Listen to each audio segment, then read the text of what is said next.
Welcome student. In the previous lecture in your subject auditing, we were discuss about the detailed syllabus of auditing.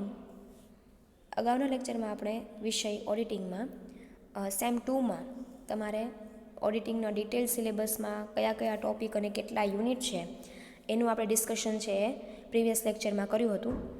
Today we will start from the unit number 1. Unit number 1 છે company audit 1. આજે આપણે ત્યાંથી start કરીશું. First of all તો આપણે યુનિટમાં આપણે syllabus તમે જોયો છે એટલે તમને ખ્યાલ આવી જ ગયો હશે કે કયા કયા ટોપિક વિશે આપણે જોવાનું છે. તો first of all start with the introduction, then qualification of an auditor, disqualification of an auditor, appointment of an auditor, removal of auditor, rights of auditor and duties and responsibility of auditor. તો overall આપણે આટલા ટોપિકની ચર્ચા છે એ unit number 1 company audit 1માં કરવાના છીએ. So now we will start from the ઇન્ટ્રોડક્શનથી આપણે જોઈએ. સો ઇન કંપની ઓડિટમાં મેજોરિટી તમારે શું જોવાનું છે તો કે what is the meaning of auditor કોણ છે. બેઝિકલી તમે લોકો એ જાણો છો કે ભાઈ ઓડિટર કોણ છે, તો પર્સન હુ ડુઈંગ ઓડિટ.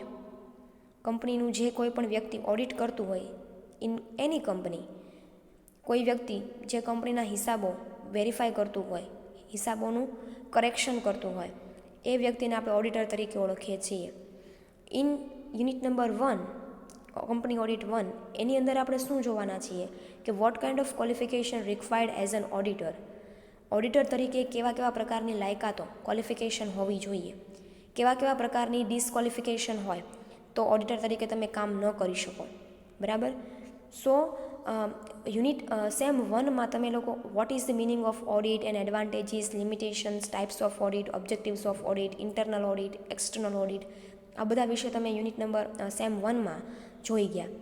નાવ હવે તમારે જોવાનું છે કે ઓડિટરના કામ શું છે, ઓડિટર કેવા પ્રકારનો લાયકાત ધરાવતો હોય, ઓડિટરની શું ડ્યુટીઝ છે, રિસ્પોન્સિબિલિટી શું છે, એ બધું તમારે સેમ 2માં ડિટેલમાં જોવાનું આવશે. So now we will start from the introduction, unit number 1. As compared to sole proprietorship or a partnership, the company form of organization is differed in one important respect.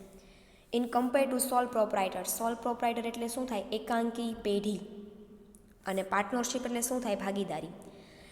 એકાંકી પેઢી અને ભાગીદારી પેઢી which is different from the company format. Company format કરતાં ભાગીદારી અને sole પ્રોપ્રાઇટરશિપ છે શું છે, અલગ છે.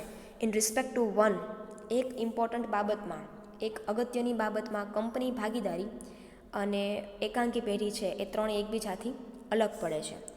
The business of sole trading concern or a partnership firm is managed by the owners. આપણે જો the business of sole trading એટલે એકાંકી પેઢીનો જે વ્યાપાર હોય, સોલ ટ્રેડિંગ એટલે શું થાય, એકાંકી પેઢી.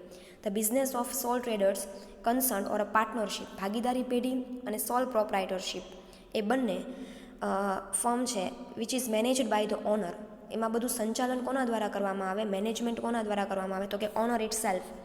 ઓનર વ્યક્તિનો, કંપનીનો માલિક છે, ઓનર છે, એ પોતે કંપનીનું બધું સંચાલન છે એ કરે છે. Whereas in the case of company, જ્યારે કંપની સ્વરૂપમાં the ownership and the management vest in the different person, બંને અલગ અલગ કરે છે. તો ઓનરશિપ એટલે કે માલિકી પણ અલગ વ્યક્તિની છે, એન્ડ મેનેજમેન્ટ એટલે કે સંચાલન પણ કોનું છે, વેસ્ટ ઇન ડિફર એટલે કે બંને અલગ અલગ વ્યક્તિના હાથમાં છે. In the sole proprietorship or in a partnership firm, the management and the owner is only one person, that is owner himself, owner themselves. Owner પોતે છે એ ભાગીદારી પેઢી અને સોલ પ્રોપ્રાઇટરશિપમાં એઝ અ કંપનીનું સંચાલન પણ કરે છે, મેનેજમેન્ટ પણ કરે છે અને પોતે જ માલિક છે. જ્યારે ઇન કેસ ઓફ કંપનીમાં ઓનરશિપ એટલે કે માલિકી અને મેનેજમેન્ટ બંને છે એ અલગ અલગ વ્યક્તિના હાથમાં હોય છે. તો share holders who are the owner of company, આપણને બધાને ખબર છે કે શેર હોલ્ડર્સ છે કંપનીમાં શેરનું રોકાણ કરતા હોય તો તે કંપનીના ઓનર તરીકે ઓળખાય છે. Have no right to take a part in the management of business, તેને કોઈ પ્રકારનો હક નથી કે તે કંપનીના સંચાલનમાં ભાગ લઈ શકે. હી ઇઝ ઓનલી related આપણે એવું કહી શકીએ કે એને માત્ર શેની સાથે કન્સર્ન છે, તો કે એને મળતા પ્રોફિટ સાથે એને કન્સર્ન છે. એને કોઈ મેનેજમેન્ટમાં ભાગ લેવાનો કંપનીના શેરહોલ્ડરોને કોઈ રાઇટ્સ હોતો નથી. The affairs of a joint stock company are manage by the directors. જે કંપનીનું સંચાલન છે એ કોના દ્વારા કરવામાં આવે છે, તો કે ભાઈ બોર્ડ ઓફ ડિરેક્ટર્સ દ્વારા. શેરહોલ્ડર્સ છે એનું કામ છે કંપનીમાં નાણાં પ્રોવાઈડ કરવાનું, મની પ્રોવાઈડ કરવાનું એઝ અ ઇન્વેસ્ટમેન્ટ શેર તરીકે શેરહોલ્ડર્સ છે કંપનીમાં ઇન્વેસ્ટમેન્ટ કરે છે, નાણાં રોકે છે, but they are not responsible for the management of company. તે કંપનીના સંચાલન માટે કોઈ જવાબદારી નથી. Here in the joint stock company the management or the આપણે we can say the affairs of the company which is managed by the director દ્વારા કંપનીના બધા સંચાલનનું કામ છે કરવામાં આવે છે. To ensure that the monies invested by the shareholder are managed properly, it is made compulsory under the Companies Act for the company to get their accounts audited every year. To ensure that the money invested by the shareholders દ્વારા જે કાંઈ પણ investment as money તરીકે કરવામાં આવ્યું હોય કંપનીમાં is managed by properly. Shareholders જે કાંઈ પણ પોતાના નાણાં ઇન્વેસ્ટ કરે છે કંપનીમાં એ પ્રોપરલી મેનેજ થાય એ માટે it is made compulsory under the companies act અંદર એ કમ્પલસરી છે for the company to gate there accounts audited. કંપનીના અકાઉન્ટ્સનું ઓડિટિંગ કરાવવું એવરી યર શું છે, કમ્પલસરી છે. ટુ નો શેરહોલ્ડર્સને ખબર પડે કે શેરહોલ્ડર્સને ખ્યાલ આવે કે તેનું જે ઇન્વેસ્ટમેન્ટ છે ઇન ફોર્મ ઓફ મની, એમણે જે ઇન્વેસ્ટમેન્ટ કર્યું છે એ પ્રોપરલી મેનેજ થાય છે કે નહીં એ જોવા માટે શું કરવામાં આવે છે, તો કે ઓડિટિંગ અકાઉન્ટ્સ છે એ ઓડિટિંગ કરાવવું under the acts of companies act compulsory છે for every joint stock company. The audit is a compulsory under the companies act for all types of company. દરેક પ્રકારની કંપની માટે એ જરૂરી છે કે તેમને અકાઉન્ટ્સ છે ઓડિટ કરાવેલા હોવા જોઈએ. The audit is compulsory under the companies act for the all companies. દરેક કંપની માટે ઓડિટ કરેલા અકાઉન્ટ્સ છે or whether it is private or public, એ ખાનગી કંપની હોય કે જાહેર કંપની હોય, પબ્લિક હોય કે પ્રાઇવેટ હોય, every company has a compulsory get there account audited under the companies act અંદર દરેક કંપનીએ પોતાના હિસાબોનું ઓડિટ કરાવવું કમ્પલસરી છે. Most of the audits undertake by a professional auditor as a company audit. Professionally જે ઓડિટર હોય એ જ કંપનીના અકાઉન્ટ્સ છે ઓડિટ કરી શકે છે. Therefore, the auditor has to get himself acquainted with the various provisions of the Companies Act relating to his appointment rights, duties and liabilities. એટલા માટે ઓડિટરની પોતાને પણ કંપનીઝ એક્ટના જેટલા લોઝ છે, જેટલા રૂલ્સ એન્ડ રેગ્યુલેશન્સ છે એના વિશે એને ખ્યાલ હોવો જોઈએ.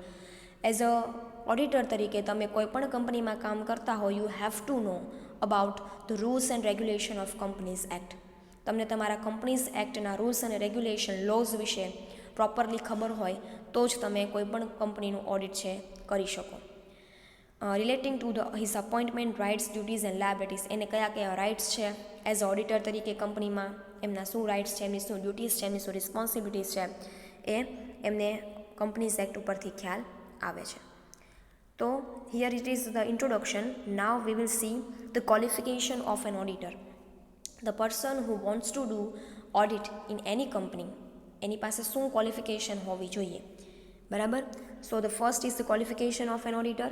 The qualification of an auditor who can undertake the audit of the joint stock company are laid down in section 141 of the Companies Act 2013, which are as under. Company Act 2013 પ્રમાણે under section 141માં કંપનીઝના auditor છે એની qualifications છે એ કીધેલી છે કે as a કોઈ પણ કંપનીમાં તમારે auditor તરીકે કામ કરવું હોય તો કેવા પ્રકારની ક્વોલિફિકેશન છે એ હોવી જોઈએ. First is chartered accountant. As a person who is a chartered accountant within the meaning of the Chartered Accountant Acts 1949 is qualified for appointment as an auditor of a company.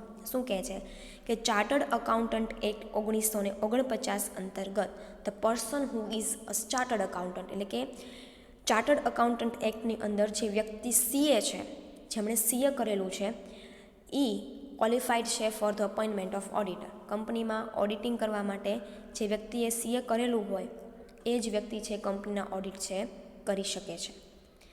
Wear all partners of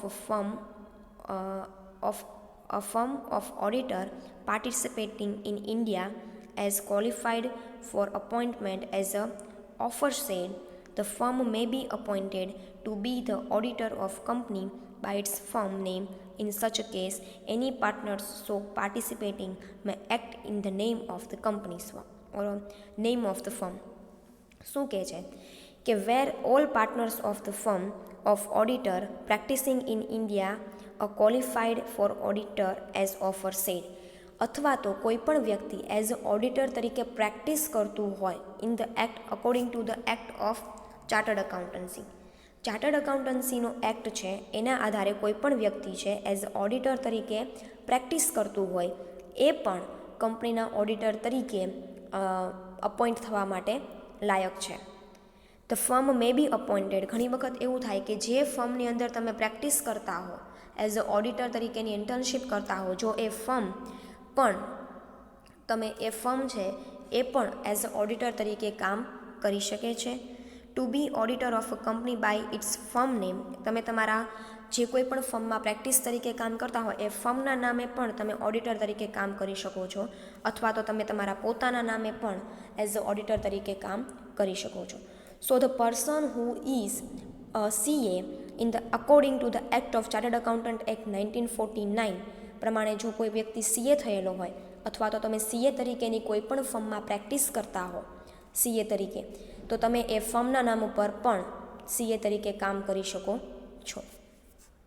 then certified auditor. Certified auditor એટલે શું? A person holding a certificate under the restricted auditor certificate part B state rules 2030 is also qualified to act as auditor of company. અથવા તો કોઈ certified કંપનીમાંથી તમને auditor તરીકેનું certificate મળ્યું હોય. અ person holding a certificate under the restricted auditor certificate, કોઈ certified કંપનીમાંથી તમને ઓડિટર તરીકે કામ કરવા માટેનું કોઈ પર્ટિક્યુલર સર્ટિફિકેટ મળેલું હોય અને એ પણ એ કંપની પોતે રજિસ્ટર થયેલી હોવી જોઈએ, એ વ્યક્તિ પણ એઝ અ ક્વોલિફાઈડ ઓડિટર તરીકે કોઈ પણ કંપનીમાં કામ કરી શકે છે.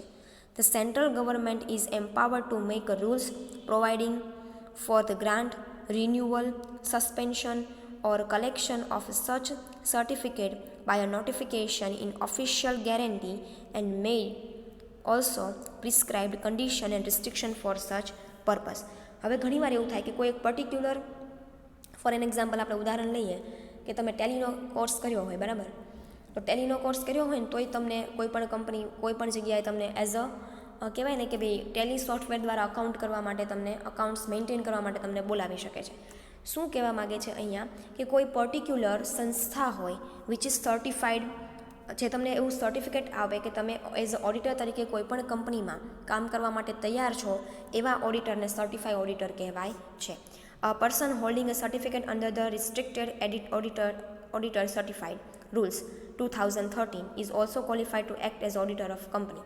કંપનીઝ એક્ટ પ્રમાણે જો કોઈ પણ એવી સંસ્થા હોય કે જે તમને પર્ટિક્યુલર સર્ટિફિકેટ આપે છે કે તમે આ સર્ટિફિકેટ દ્વારા કોઈ પણ સંસ્થામાં એઝ ઓડિટર તરીકે કામ કરી શકો છો, that person is also liable to work as an auditor in any company. એ વ્યક્તિ પણ કોઈ પણ કંપનીમાં એઝ ઓડિટર તરીકે કામ કરી શકે છે. પણ એ માટે સેન્ટ્રલ ગવર્મેન્ટ્સે અમુક રૂલ્સ એન્ડ રેગ્યુલેશન્સ છે બનાવ્યા હોય, એનું તમારે ફોલો કરવું જરૂરી છે. The central government is empowered to make rules and providing the grants. Central government છે એના માટે પણ અમુક રૂલ્સ એન્ડ રેગ્યુલેશન્સ છે એ પ્રોવાઈડ કરે છે. ફોર ધ રિન્યુઅલ, તમે તમારા કંપનીમાં એઝ અ CA તરીકે તમે રિન્યૂ થાવ છો કે નહીં, અપોઇન્ટ થાવ છો કે નહીં, એ સસ્પેન્શન, તમારું સસ્પેન્શન પણ કરી શકે છે, એના માટે પણ સેન્ટ્રલ ગવર્મેન્ટ્સે રૂલ આપેલા છે. And such a certificate by a notification of official guarantee. સરકાર કે સેન્ટ્રલ ગવર્મેન્ટ જ્યાં સુધી તમને ઓફિશિયલી એ સર્ટિફિકેટ ઉપર ગેરંટી ન આપે, લાયેબલ ન ગણે, જવાબદાર ન ગણે, ત્યાં સુધી તમે સર્ટિફાઈડ ઓડિટર તરીકે કામ કરી શકતા નથી. And may also prescribed condition and restriction for such purpose. ઘણી વખત આના માટે એ અમુક રિસ્ટ્રિક્શન્સ એટલે કે અમુક કહેવાય ને કે ભાઈ રોક પણ લગાવી શકે છે, એની ઉપર કન્ડિશન પણ, શરતો પણ રાખી શકે છે. Which means first qualification of auditor is CA. કોઈ પણ પર્ટિક્યુલર કંપનીમાં એ CA થયેલો હોવો જોઈએ તો જ તમે એને ઓડિટર તરીકે અપોઇન્ટ કરી શકો છો. And second is certified auditor. કોઈ પર્ટિક્યુલર સંસ્થામાંથી એઝ એન ઓડિટર તરીકે તમને સર્ટિફિકેટ મળેલું હોય તો પણ તમે ઓડિટિંગ કરી શકો છો, પણ એના માટે પણ સરકારના રૂલ્સ એન્ડ રેગ્યુલેશનને ફોલો કરવા જરૂરી છે. સો today we will discuss about the basic introduction about company audit and the qualification of company's audit. In the next lecture, we will discuss about the disqualification of an auditor. Thank you.